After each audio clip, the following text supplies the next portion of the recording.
Selamat malam para pemirsa, ketemu lagi bareng saya Bewok di WIG, di mana kita akan memberitahukan kalian kabar seputar update terkait gadget dalam satu pekan belakangan ini di waktu Indonesia bagian gadget. Kabar pertama datang dari Asus yang baru-baru ini akan meluncurkan produk terbarunya mereka melalui Asus Zenfone 8.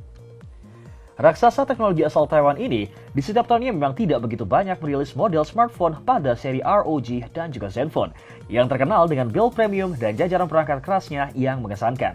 Setelah sebelumnya Zenfone 8 mini sudah mengalami kebocoran di daftar Geekbench, kali ini giliran Zenfone 8 yang muncul di Geekbench. Dari bocoran tersebut, HP terbaru Asus ini dikabarkan akan dibekali dengan Snapdragon 888 seperti Zenfone 8 mini. Akan tetapi chipset besutan Qualcomm tersebut kabarnya hanya dipasarkan dengan RAM 8GB, berbeda dari versi mini yang tercatat dengan RAM 16GB. Untuk skor Geekbench-nya sendiri, Zenfone 8 mencatat 1124 poin pada tes single core.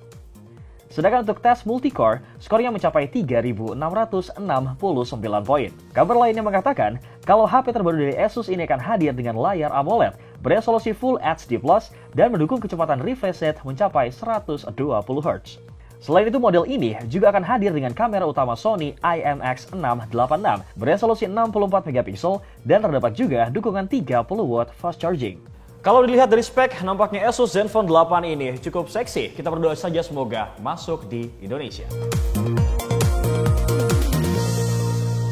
Twitter baru-baru ini mengembangkan fitur terbarunya mereka yang berfungsi untuk memberikan saweran. Hal ini terungkap setelah seorang peneliti bernama Jen Menchun Wong memposting tangkapan layar adanya tombol cash pada bagian atas pengguna lewat akun pribadinya. Dengan mengklik logo cash tersebut, akan muncul menu drop-down dengan opsi pembayaran untuk Bandcamp, Cash App, Patreon, PayPal, dan Venmo yang bertujuan agar pengguna dapat memilih untuk mengirim uang melalui salah satu layanan tersebut. Selain itu, Twitter juga sedang mengembangkan fitur Superflow, di mana nantinya memungkinkan pengguna mengenakan biaya kepada pengikut untuk konten eksklusif yang bisa berupa tweet bonus, berlangganan buletin, akses ke grup komunitas, dan lain sebagainya. Sepertinya kalau Twitter memberikan bonus hanya sekedar buletin ataupun bonus tweet, nampaknya sulit laku di Indonesia, kecuali Twitter memberikannya dalam bentuk OVO Point. Buat mesen makan Grab gratis, brother.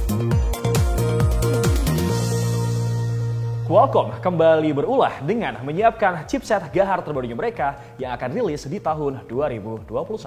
Sebelumnya, Qualcomm meluncurkan chipset Snapdragon 888 yang menjadikan chipset paling gahar di muka bumi ini.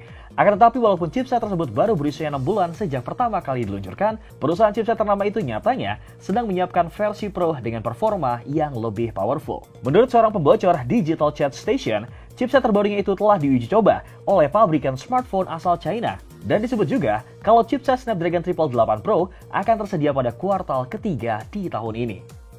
Dari segi spesifikasi, Cortex X1 menjadi core utama Snapdragon 888 Pro, di mana core tersebut akan memiliki clock speed lebih tinggi ketimbang Snapdragon 888. Sedangkan untuk GPU-nya sendiri, sepertinya chipset versi Pro ini tidak akan mendapatkan upgrade karena clock speed-nya sudah cukup tinggi. Hal ini pun tidak begitu mengejutkan karena sudah menjadi tradisi dari chipset flagship Qualcomm. Tapi yang perlu dinotis adalah chipset terbaru ini masih belum diketahui apakah bisa mengatasi masalah panas seperti laporan dari pengguna Snapdragon 888 sebelumnya. Snapdragon nampaknya semakin di depan dan yang lain semakin ketinggalan. Ini Yamaha bukan sih? Setelah cukup lama bersaing, akhirnya Samsung dan juga Xiaomi bekerja sama. Berbicara soal aktivitas Samsung di dunia smartphone, divisi perangkat keras Samsung memang selalu memasok berbagai komponen kepada para pesaingnya seperti layar AMOLED, memori RAM, memori internal, dan sensor foto. Akan tetapi saat ini, nyatanya Samsung akan berkolaborasi dengan Xiaomi untuk memproduksi chipset khusus terbarunya mereka. Kedua perusahaan tersebut dilaporkan telah mengadakan 5 pertemuan sejauh ini untuk membicarakan mengenai pengembangan chipset, tapi hingga saat ini, pihak ARM pun belum mengumumkan apapun tentang kerjasama tersebut. Akan tetapi pengguna arsitektur baru yakni ARM V9 akan dilakukan dalam beberapa bulan ke depan. Saat ini Snapdragon 888 dan Exynos 2100 adalah salah dua chipset yang memasang inti Core X8 berbasis ARM V1A di mana mampu menghasilkan kinerja hingga 20% lebih baik dari ARM Cortex A78. Akan tetapi terdapat juga dugaan kalau kerjasama tersebut bertujuan untuk mengembangkan chipset Surge untuk smartphone 5G. Menurut analisis Peng Mei, chipset ini nantinya akan support sub 6 GHz 5G frequency band dan kemungkinan masih akan menyasar smartphone mid-range dengan fabrikasi 6 nanometer, 7 nanometer, dan 8 nanometer. Samsung sudah bekerja sama dengan Xiaomi untuk membuat chipset. Apakah mungkin ternyata Samsung adalah orang ketiga yang membuat Xiaomi dan Poco bercerai? Pelakor bro Samsung, canda Samsung. Baru-baru ini, Samsung kembali merilis produk terbarunya mereka di India melalui Samsung Galaxy M42 5G. Selain membawa kapasitas baterai besar 5000 mAh dengan dukungan 15 watt fast charging, Samsung juga membekali HP terbarunya itu dengan layar Super AMOLED seluas 6,6 inci yang berdesain Infinity U dan fingerprint sensor in-display. Pada sektor dapur pacu, perusahaan asal Korea Selatan itu membenamkan chipset Snapdragon 750G yang disandingkan dengan RAM 8GB dan internal storage 128GB. Berbicara soal kamera, Samsung memberikan kamera beresolusi 20MP untuk bagian depannya. Sedangkan pada bagian belakang, terdapat 48MP kamera utama, 8MP ultrawide kamera, 2MP lens makro, dan 2MP depth sensor. Dan untuk harganya sendiri di India, Samsung membandrolnya seharga Rp21.999 atau berkisar 4,3 jutaan untuk varian 6 per 128GB. Sedangkan untuk varian 8 per 128GB dibanderol seharga Rp23.999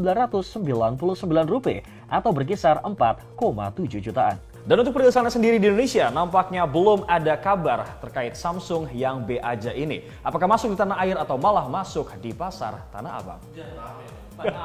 Rame bro, kemarin lagi viral, rame tuh Tanah Abang. Realme kembali menambah smartphone terbarunya mereka di jajaran entry level melalui Realme C20. HP 1 jutaan terbaru dari Realme ini menawarkan layar seluas 6,5 inci beresolusi HD. Kemudian pada layar bagian depan tersebut terdapat juga rumah untuk kamera selfie berukuran 5MP. Sedangkan untuk kamera belakangnya, Realme menyematkan kamera utama berkonfigurasi 8MP. Dan untuk dapur pacunya, HP terbaru ini dilengkapi chipset MediaTek Helio G35 yang diracik bersama RAM LPDDR4X 2GB dan memori internal seluas 32GB. Tapi jika merasa kurang dengan kapasitas dari storage-nya, terdapat slot micro USB untuk menambahkan ruang penyimpanan internalnya.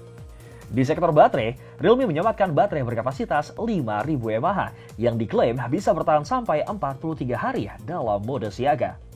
Baterai jumbonya tersebut didukung juga oleh fitur mode hemat daya yang memungkinkan Realme C20 mampu menonton YouTube selama 77 menit, membuka Instagram 117 menit, dan menelpon 2 jam lebih pada saat daya tersisa 5% saja. Dengan berbagai penawaran tersebut, Realme membandrolnya dengan harga 1,2 jutaan untuk pasar Indonesia. Bravo untuk Realme, semoga Realme bisa menguningkan Nusantara. Katong kuningkan Nusantara bro.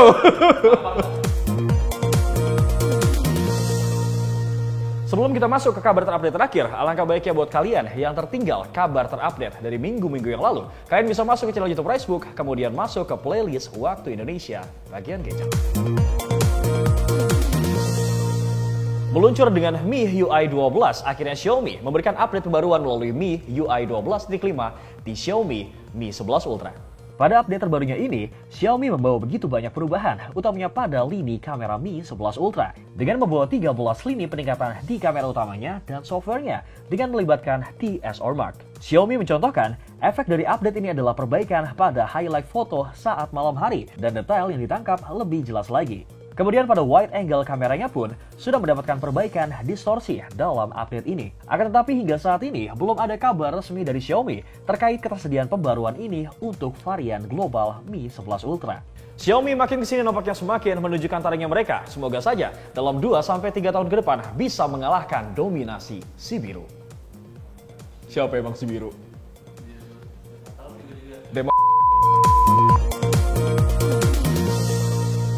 Dengan berakhirnya berita tersebut, nampaknya berakhir sudah WIG episode kali ini. Bewok dan segenap kru yang bertugas pamit, salam gadget.